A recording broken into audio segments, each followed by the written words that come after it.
بسم اللہ الرحمن الرحیم۔ اچھا بھی ہم جو پڑھیں گے نا چھوٹی چھوٹی چیزیں، ٹھیک ہے نا، کوئی مطلب اسپیشل کوئی ایک موضوع نہیں ہوگا۔ کبھی ایک دن کوئی ایک چھوٹی چیز پڑھ لیں گے، کسی دوسرے دن کوئی دوسری چھوٹی چیز، یعنی بنیادی چیزیں خاص۔ اور وہ مولانا شارق صاحب کو بھی میں نے کہا ہے جس دن آپ کو ٹائم ملے کوئی ہفتے میں ایک آدھ دفعہ آ جائے کریں، ٹھیک ہے نا۔ تو آج ہم جو چیز پڑھیں گے نا وہ ہے ایک سب سے بنیادی چیز ہے دین۔ دین کا معنی کیا ہے، دین کیا چیز ہوتی ہے، ٹھیک ہے نا۔ ہم کہتے ہیں نا ہمارا دین اسلام ہے، تو دین اسلام ہے۔ میں آپ سے پوچھوں گا آپ کا دین کیا ہے، آپ کہیں گے اسلام ہے، ٹھیک ہے نا۔ میں کہوں گا آپ کا مذہب کیا ہے تو آپ کہیں گے اسلام ہے۔ تو یہ دین اور مذہب کیا چیز ہوتی ہے اس کو تھوڑا سمجھیں گے، ٹھیک ہے نا۔ یہ بالکل بنیادی چیز ہے لیکن اس کو سمجھنا بہت ضروری ہے، ٹھیک ہے نا۔ عام طور پر لوگوں کا ہمارا مطلب تصور دین کے حوالے سے جو تصور کنسیپٹ ہے نا وہ بہت تھوڑا سا چھوٹا سا ہے۔ ابھی میں جو چیز آپ کو سمجھاؤں گا اس کو آپ کو پتہ چلے گا کہ دین کتنی بڑی چیز ہے، ٹھیک ہے، اس کے اندر کیا کیا آتا ہے، ٹھیک ہے نا۔ ہم کسے کہتے ہیں دین؟ نماز پڑھنا دین ہے جی، روزہ رکھنا دین ہے، زکوٰۃ، یہ 4-5 چیزیں ہم کہتے ہیں یہ دین ہے۔ لیکن دین یہ صرف یہی دین نہیں، یہ دین کا ایک جزو ہے، ایک حصہ ہیں یہ چیزیں۔ دین بہت بڑی چیز ہے، ٹھیک ہے نا۔ تو سب سے پہلے دیکھ لیتے ہیں دین کا معنی کیا ہے، ٹھیک ہے۔ تو یہ دین جو ہے نا، معنی ہمیں کیسے پتہ چلے گا؟ ظاہر ہے سب سے بہترین چیز یہ ہے کہ ہم دیکھتے ہیں کہ اللہ تعالیٰ کیا کہتا ہے کہ دین کا کیا معنی ہے۔ تو قرآن مجید میں دین کا لفظ بہت ساری جگہوں پہ آیا ہے۔ سب سے پہلے سورہ فاتحہ میں آتا ہے مالک یوم الدین، ٹھیک ہے نا۔ اسی طرح آگے قرآن مجید میں کئی جگہوں پر یہ دین کا لفظ آتا ہے، لیکن دین کا لفظ قرآن مجید میں جتنی جگہوں پر آیا ہے تو ایک ہی معنی نہیں ہے۔ کسی جگہ پر کچھ اور معنی میں آیا، کسی جگہ پر کچھ اور عربی زبان جو ہے نا بڑی وسیع زبان ہے، ٹھیک ہے نا۔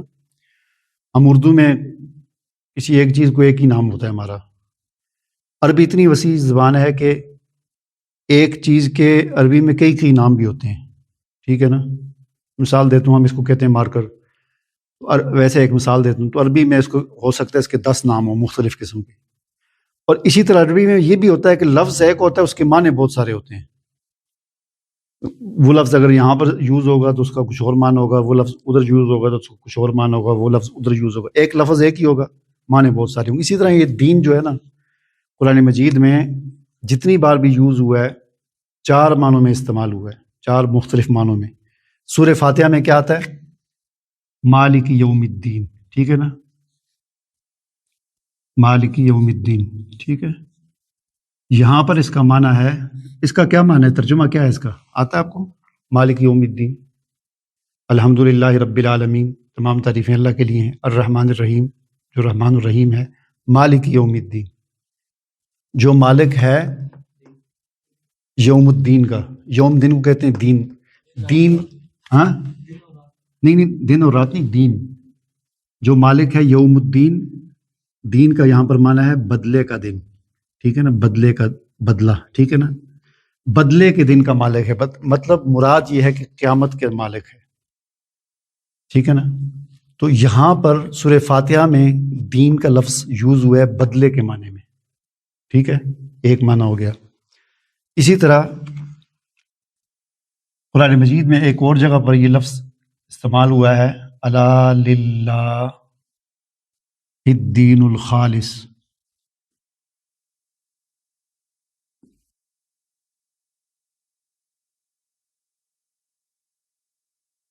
الا سنو، آگاہ ہو جاؤ، للہ الدین الخالص، اللہ کے لیے خالص اطاعت کرو۔ اطاعت کس کی کرو؟ خالص اللہ کی۔ تو یہاں پر یہ دین کا لفظ اطاعت کے معنی میں آیا ہے، ٹھیک ہے۔ تو ہمیں کیا پتہ چلا جی؟ قرآن مجید میں ایک اور جگہ پر دین کا لفظ آیا لیکن وہاں پر دین کا معنی اطاعت ہے۔ اس کا ہمیں پتہ چلا کہ دین کا معنی بدلہ بھی ہوتا ہے، دین کا معنی اطاعت بھی ہوتا ہے۔ ایک اور جگہ پر قرآن مجید میں دین کا لفظ ایک اور معنی میں آیا ہے،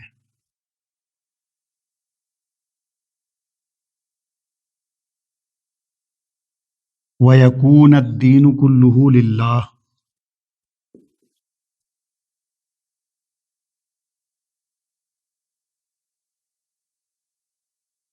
اللہ تعالیٰ فرماتے ہیں قرآن مجید میں کہ اللہ کے راستے میں جنگ کرو، جہاد کرو اس وقت تک کہ جب تک وَيَكُونَ الدِّينُ كُلُّهُ لِلَّهِ، سارے کا سارا دین اللہ کا ہو جائے۔ مطلب یہ ہے کہ سارے کا سارا نظام اللہ کا ہو جائے۔ یہاں پر قرآن مجید میں دین کا لفظ نظام کے معنی میں بھی آیا ہے، ٹھیک ہے، 3 معنی ہو گئے، ایک چوتھا معنی یہ بھی قرآن مجید میں آیا ہے، فی دین الملک۔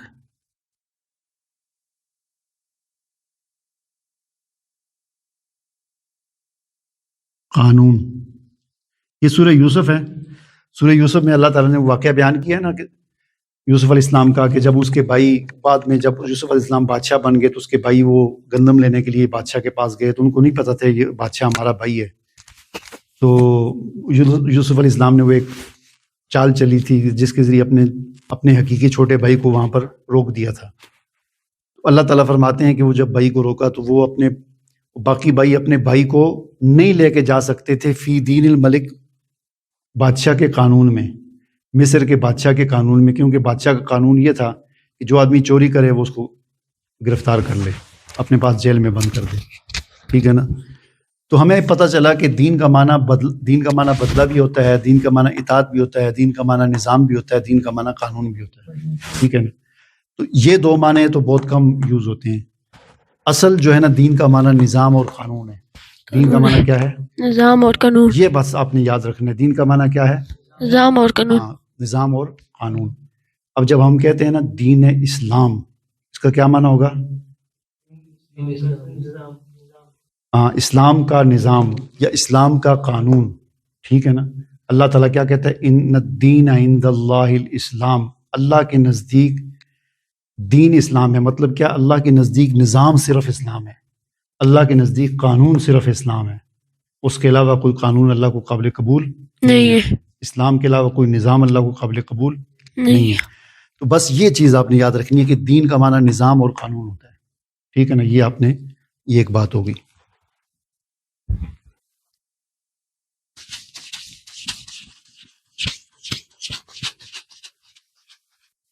اب ہمیں پتہ چلا کہ دین ایک نظام کو کہتے ہیں، ٹھیک ہے نا۔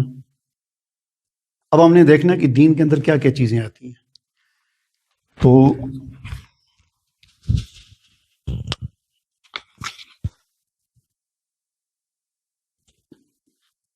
انسانی زندگی، انسان کی جو زندگی ہے نا، میری زندگی، آپ کی، انسانوں کی جو زندگی ہے 2 طرح کی ہوتی ہے۔ ایک ہوتی ہے انفرادی زندگی اور ایک ہوتی ہے اجتماعی زندگی، ٹھیک ہے نا۔ ہم یہاں پر لکھ دیتے ہیں، ایک ہوتی ہے انفرادی زندگی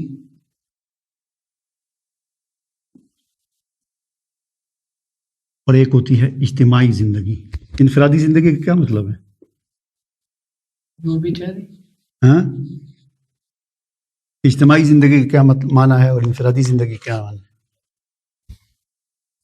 انفرادی کا مطلب ہوتا ہے اکیلی، فرد کے ایک کو کہتے ہیں نا۔ انفرادی زندگی مطلب یہ ہے کہ اکیلی زندگی، مطلب آپ کی، جس کو انگلش میں کیا کہتے ہیں؟ پرسنل لائف، ٹھیک ہے نا۔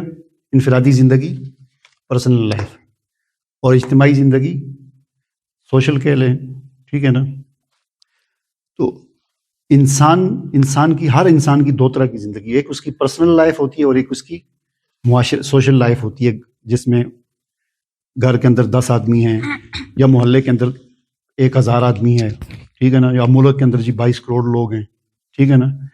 ایک اس کی زندگی کا حصہ انسان کا انفرادی ہوتا ہے، جس کو ہم کہتے ہیں پرسنل لائف، اور ایک اس کی زندگی کا حصہ وہ ہوتا ہے جس میں وہ دوسروں کے ساتھ ہوتا ہے، اٹیچ ہوتا ہے، کسی کے ساتھ کاروباری لحاظ سے اٹیچ ہے، کسی کے ساتھ سیاسی لحاظ سے اٹیچ ہے، کسی کے ساتھ کوئی رشتہ ہے، ٹھیک ہے نا۔ تو ہر انسان کی زندگی 2 طرح کی ہوتی ہے، ایک انفرادی زندگی اور ایک اجتماعی زندگی۔ اچھا، اب انفرادی جو زندگی ہے نا، اس کے پھر 3 حصے ہوتے ہیں۔ اس کے کتنے حصے ہوتے ہیں؟ اس کے 3 حصے ہوتے ہیں، ٹھیک ہے۔ اس کو ایک حصہ اس کو ہوتا ہے عقائد یا عقیدہ، لکھ دیتے ہیں، ٹھیک ہے۔ عقیدہ، انفرادی زندگی کا دوسرا حصہ ہوتا ہے عبادت. انفرادی زندگی کا تیسرا حصہ ہوتا ہے رسم و رواج.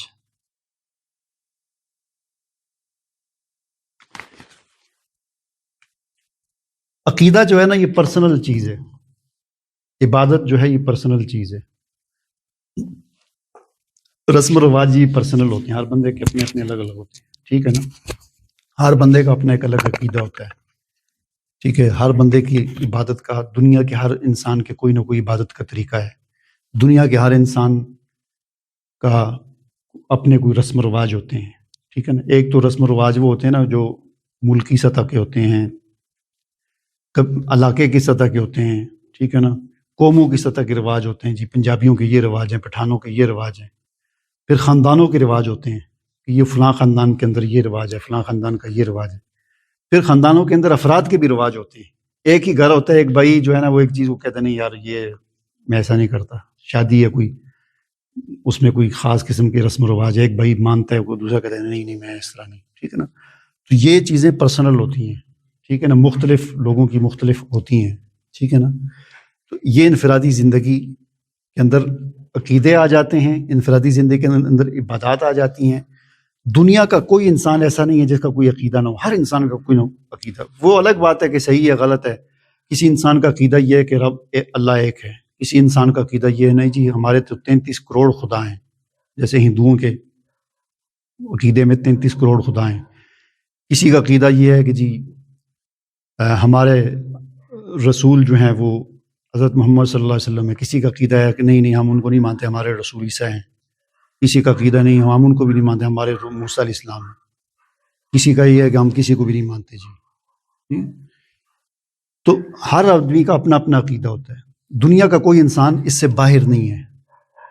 دنیا کا کوئی انسان، ہر انسان کا عبادت کا ایک طریقہ ہوتا ہے. ہمارا عبادت کا طریقہ یہ ہے کہ ہم 5 وقت نماز پڑھتے ہیں، رمضان آتا ہے روزے رکھتے ہیں، زکوٰۃ دیتے ہیں. مال میں سے عبادت کا طریقہ یہ ہے کہ زکوٰۃ دیتے ہیں. اسی طرح حج کرتے ہیں اور نفل یہ وہ جتنی عبادات ہیں.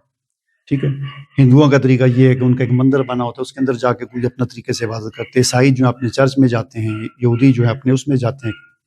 تو ہر دنیا کا مذہب کا کوئی نہ کوئی عبادت کا طریقہ ہوتا ہے.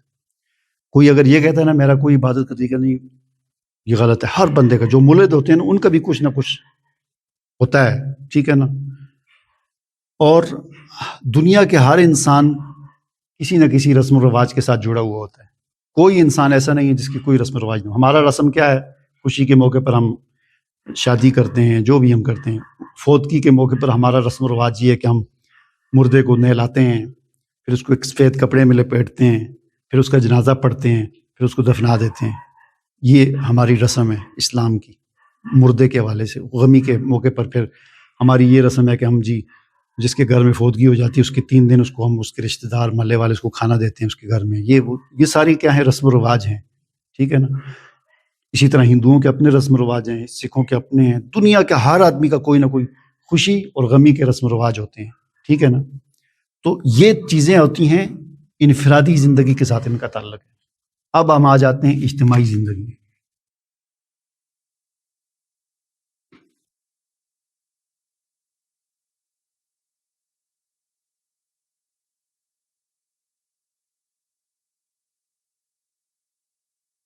اجتماعی زندگی کا ایک گوشہ ہوتا ہے معاشرت، اور ایک ہوتا ہے معیشت، اور ایک ہوتا ہے سیاست. ٹھیک ہے نا، اجتماعی زندگی کا ایک حصہ کیا ہے؟ معاشرت. معاشرہ کسے کہتے ہیں؟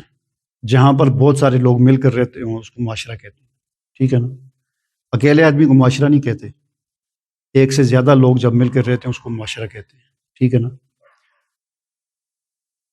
معیشت کسے کہتے ہیں؟ کاروبار، بزنس، خرید و فروخت.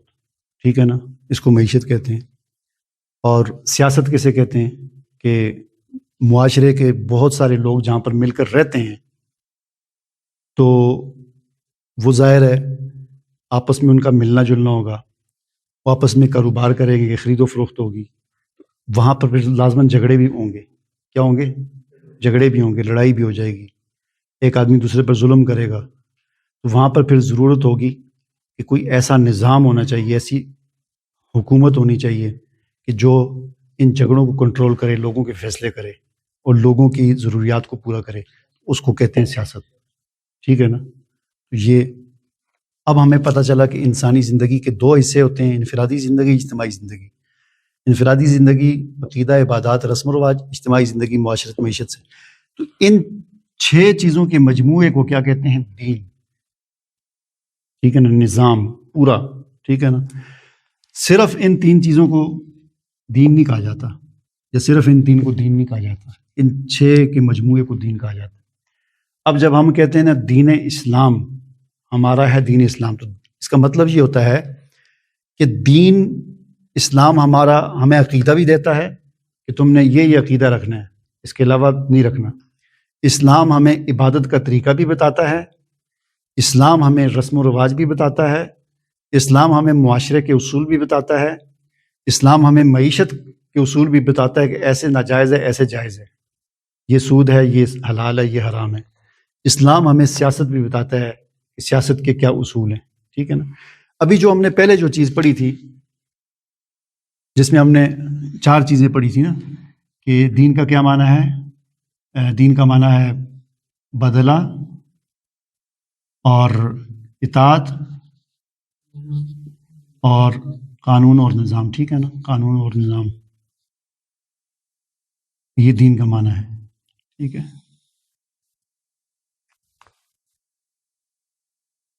کسی ہستی کو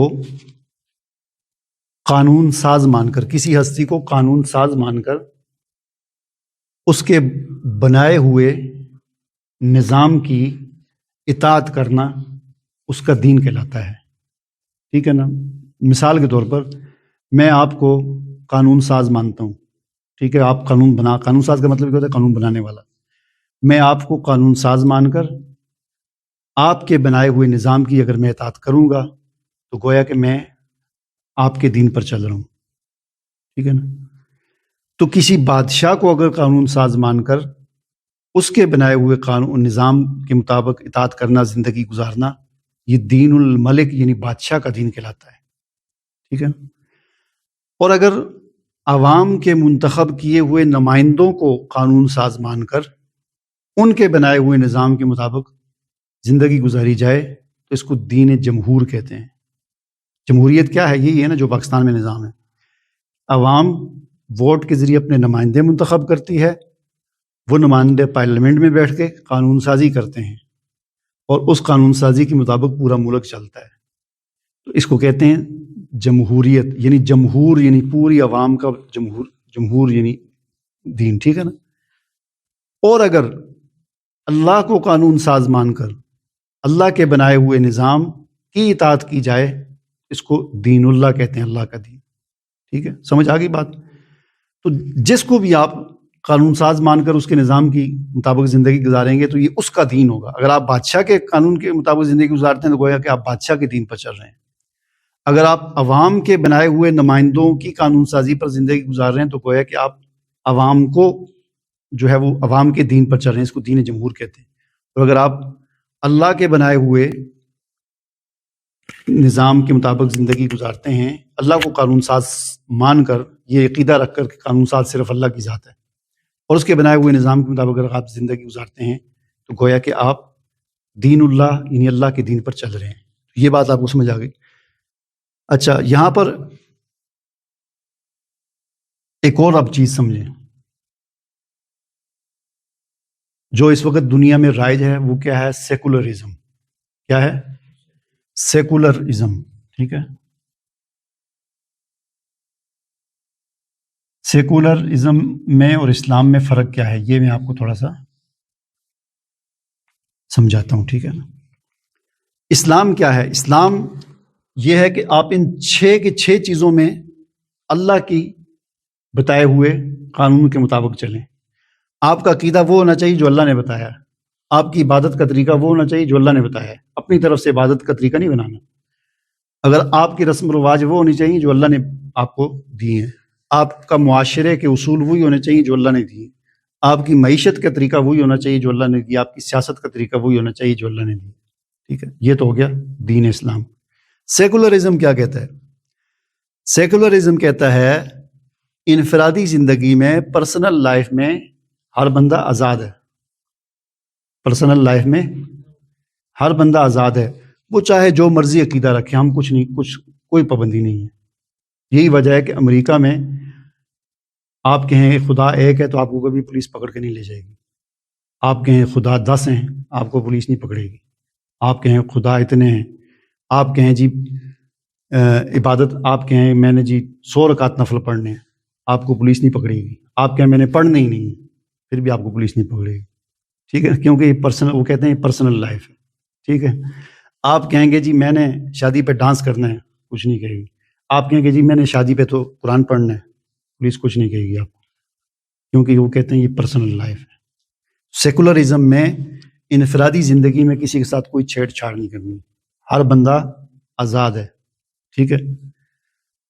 جبکہ سیکولرزم میں وہ کہتے ہیں کہ یہ جو 3 چیزیں ہیں، ان میں اللہ کا قانون نہیں چلے گا۔ اس میں کیا ہوگا؟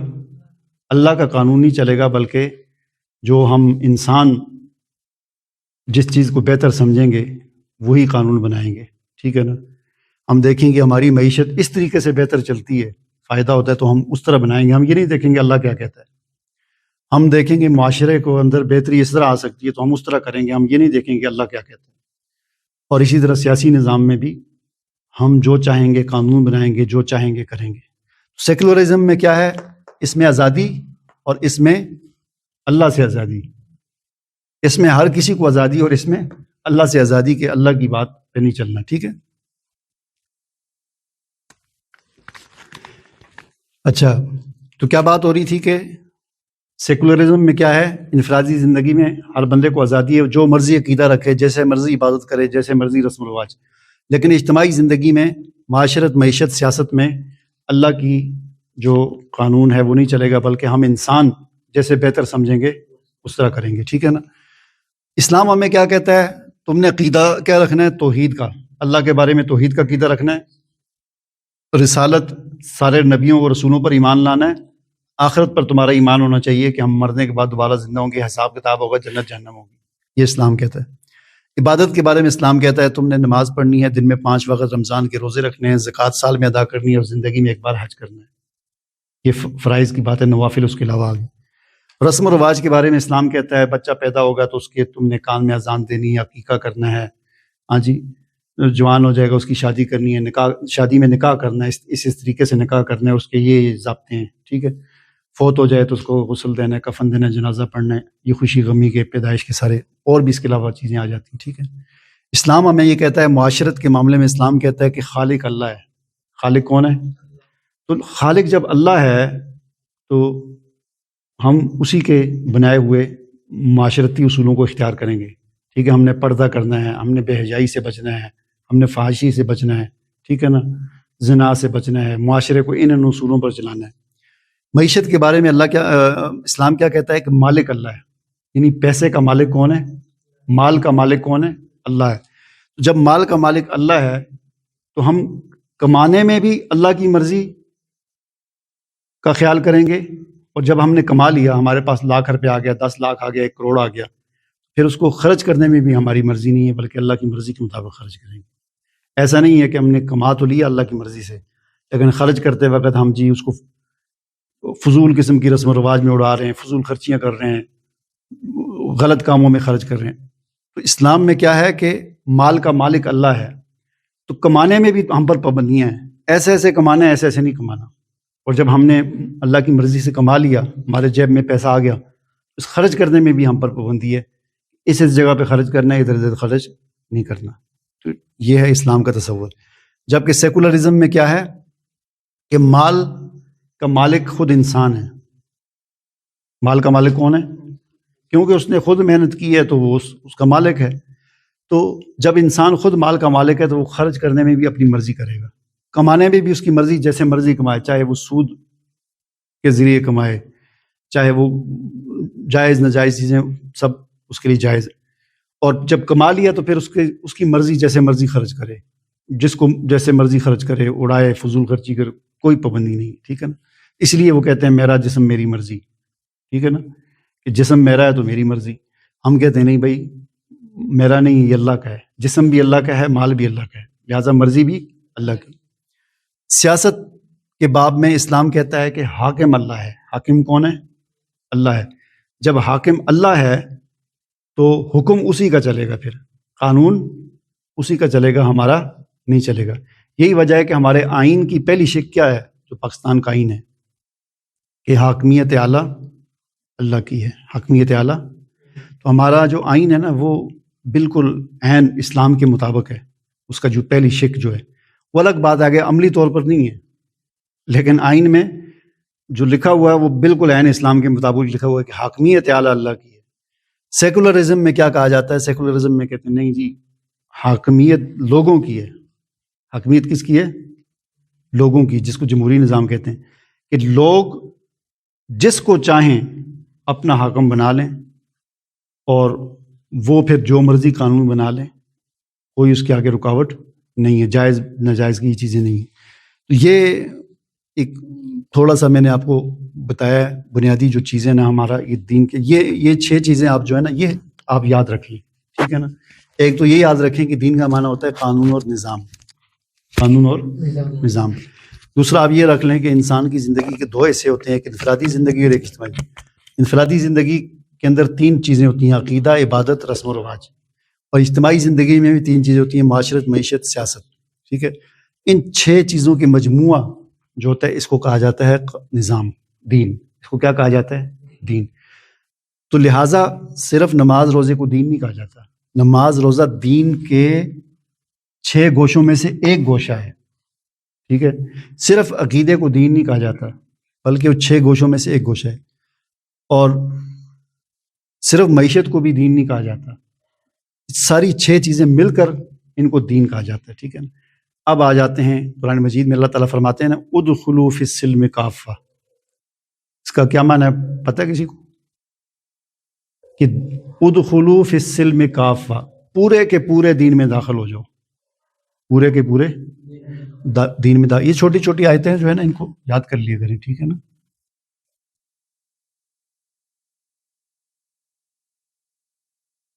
ادخلوا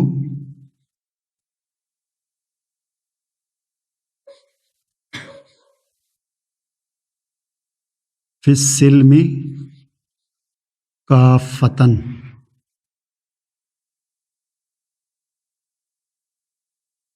ادخلوا فی السلم کافہ، داخل ہو جاؤ اسلام میں پورے، داخل ہو جاؤ اسلام میں پورے. ٹھیک ہے، کیا مطلب؟ یہ پورا اسلام یہ ہے، اس پورے میں داخل ہو جاؤ. ایسا نہیں کہ اس میں تو تم داخل ہو گئے ہو، 5 وقت کی نماز بھی پڑھتے ہو، روزہ بھی رکھتے ہو، زکوٰۃ بھی دیتے ہو، حج بھی دیتے ہو، لیکن کاروبار تم سود کو اختیار کیا ہوا ہے، یہ تو پورا نہ ہوا نا.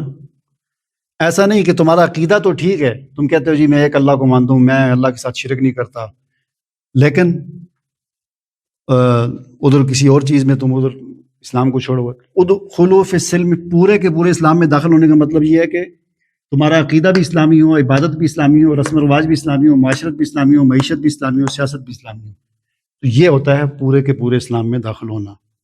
ٹھیک ہے نا. اور ایک اور مفہوم یہ بھی ہے، لیکن وہ اس کا ترجمے میں اس کا 2 ترجمہ، کہ تم پورے کے پورے اسلام میں داخل ہو جاؤ، یعنی یہاں سے لے کر یہ تمہارا پورا وجود جو ہے نا یہ اسلام میں داخل ہو جائے. اور ایک مطلب یہ ہے کہ پورا کا پورا اسلام کے کو اختیار کر لو. تو یہ اصل مفہوم ہے. ٹھیک ہے، کہ تم پورے ادخلوا فی السلم کافہ کا مطلب ہے کہ پورے اسلام کو اختیار کرو. یہ نہیں کہ کچھ چیزوں میں تو اسلام کو اختیار کیا ہوا ہے، مسجد میں آتے ہو، نماز پڑھتے ہو، روزے، لیکن جب اپنے دفتر میں جاتے ہو یا دکان پہ جاتے ہو تو وہاں پر یہ نہیں خیال کرتے حرام کیا ہوتا ہے، حلال کیا ہوتا ہے، کرپشن کرتے ہو، چوریاں کرتے ہو، ٹھیک ہے، ڈنڈی مارتے ہو، یہ نہیں، پورے کے پورے اسلام میں داخل ہو جاؤ. ٹھیک ہے، تو یہ ہو گیا. ایک تو ہم نے یہ پڑھ لیا دین کیا ہوتا ہے اور پورا اسلام کیا ہے، اور سیکولرزم اور اسلام میں فرق کیا ہے. کہ سیکولرزم کہتا ہے کہ انفرادی زندگی میں ہر بندہ آزاد ہے، اور اجتماعی زندگی میں صرف وہی اصول اختیار کیے جائیں گے جو انسان اپنے فائدے کے لیے سمجھتا ہے، اللہ کے اصول نہیں چلیں گے. ٹھیک ہے نا. تو یہ ہے سیکولرزم اور اسلام. تو یہ چیز ہمیں ایک اور چیز میں نے شروع میں کہی تھی کہ دین اور مذہب، یہ جو تین چیزیں ہیں نا، ان کو عام طور پر یہ تین چیزوں کا اطلاق مذہب پر ہوتا ہے، ان کو مذہبی چیزیں شمار کیا جاتا ہے، اور ان کو دین کہا جاتا ہے، نظام، ٹھیک ہے نا. اور گویا کہ سیکولرزم میں ہمہ مذہبیت ہے کہ ہر مذہب چل سکتا ہے. اور وہ ایک اور بات میں نے آپ سے شروع کی تھی، اچھا سیکولرزم میں ہمہ مذہبیت ہے، لا دینیت ہے، دینیت نہیں ہے اس میں نے شروع میں ایک بات آپ سے کی تھی کہ آپ امریکہ میں ہیں تو آپ جو مرضی عقیدہ رکھیں، جو مرضی عبادت کریں، جو مرضی، آپ کو کچھ نہیں کہیں گے. لیکن اگر آپ وہاں پر کہیں گے جی سود کیوں ہے، ہاں وہ الگ بات ہے کہ آپ خود اپنے آپ کو بچائیں تو کوئی اسی مسئلہ نہیں ہے، لیکن آپ کہیں کہ سود کو ختم کر دیں تو وہ نہیں ختم ہوگا، کریں گے، ٹھیک ہے نا. وہ اس میں نہیں مانتے، اس میں کہتے ہیں آپ کو اسی کے مطابق اپنی معیشت کو اختیار کر. جیسے پاکستان میں بھی دیکھ لیں، یہ تو ہو سکتا ہے کہ ہم اپنی پرسنل لائف میں کسی کو سود نہ دیں نہ لیں، لیکن اگر ہمارا بینک کے ساتھ تعلق ہوگا تو پھر مجبوراً ہمیں بعض اوقات، مثلا آپ بینک سے قرضہ لیتے ہیں تو آپ کہیں میں نے تو سود نہیں دینا، تو وہ آپ کو تو نہیں چھوڑیں گے، وہ کہیں کیوں نہیں دینا تم نے، ٹھیک ہے نا.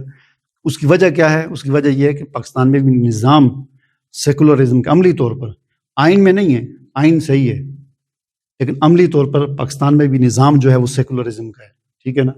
ہر بندے کو کہتے ہیں آزادی ہے، کوئی بندہ ادھر، عورتیں جو ہے وہ بے پردہ پھرتی رہے ہیں، ڈانس گانے فلمیں بن رہی ہیں، کوئی بندہ روک نہیں سکتا. وہ کہتے ہیں جی ان کو چھوڑوں کی اپنی، تم کون ہوتے روکنے والے. تو یہی ہوتی ہے سیکولرزم، ٹھیک ہے نا. اسلام کہتا ہے نہیں، ہم اس لیے روک رہے ہیں کہ اللہ ہمارا خالق ہے اور ہم نے خالق کی مرضی کے مطابق چلنا ہے، ٹھیک ہے نا. اور اسی طرح معیشت و مذہب. تو یہ چند ایک چیزیں یاد کر لیں.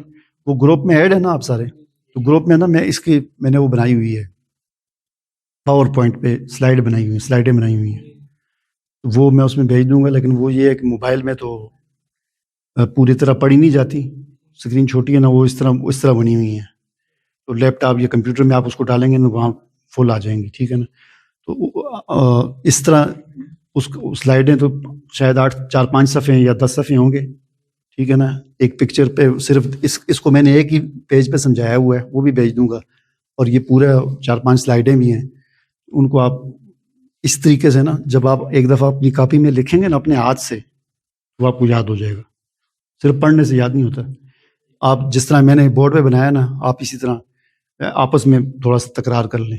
مثلا آپ اس کو سمجھائیں کہ جی انسانی زندگی کے 2 حصے ہوتے ہیں، اس طرح ہی بورڈ پہ سمجھا لیں، کاپی پہ صفحے پہ بیٹھ کے نا، اس طرح ہی کر کے بنا کے جب آپ ایک دفعہ اس کو پڑھائیں گے، وہ ایک دفعہ آپ کو پڑھائے گا، آپ ایک دفعہ اس کو پڑھائیں گے، آپ کو یاد ہو جائے گا. اس کا فائدہ یہ ہوگا کہ آپ آگے پیچھے دوستوں میں آگے پیچھے ان کو کوئی ہوتا ہے تو آدمی سمجھاتا ہے. صحیح ہے، بس اتنا انشاءاللہ کافی ہے، ٹھیک ہے نا.